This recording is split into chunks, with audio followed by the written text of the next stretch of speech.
ஒரு 35 வயசு ஆள் 25 வயசு ஆள் ஒருத்தர் பாண்டுக்கு வராரு, அவருக்கு கண்டிப்பாக டெஃபினட்டாக growth தேவை. அவரை நான் பாண்டு பக்கம் வராதுன்னு நான் சொல்லுவேன்.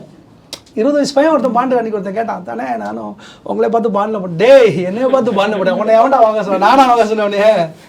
நான் எங்கடா உடனே சொன்னேன்? என்ன என் பேரை சொல்ல, நீ வாங்குற ப்ராஃபிட்டுக்கும் லாஸுக்கு எனக்கு எதுக்கு சம்மந்தம் இல்லை, ஆளை விட்றா சாமி.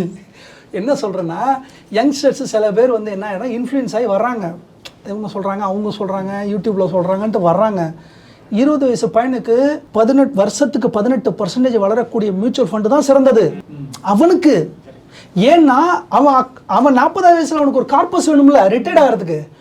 அவன் பணம் வளரணும், மியூச்சுவல் ஃபண்டு தான் போகணும், ஈக்விட்டி தான் போகணும். Should not come for bond. Bond யார் வரணும்?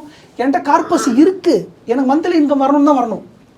ஸோ அப்போ நான் என்னென்ன அர்த்தம்னா 20 to 35 அது உங்கள் விருப்பம்னே வச்சுக்கோங்களேன். நான் ஏன் அதை சொல்லிக்கிட்டு, அது உங்கள் விருப்பம்னு விட்டுறேன். ஆனால் மை ஒப்பீனியன் 20 to 35 நீ மாத சம்பளம் தான் உனக்கு வருது இல்லை, நீ தான் வேலை செய்கிறீல, நீ தான் ஆக்டிவ் இன்கம் வருது இல்லை, நீ அதை வச்சு பண்ணு.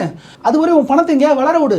43 42 வந்துக்க பாண்டுக்கு உனக்கு பாட்டு வந்துடும். அதை நீ மந்த்லி இன்கம் எடுத்துரு, மந்த்லி பே அவுட்டாக எடுத்துரு. That is a growth is there.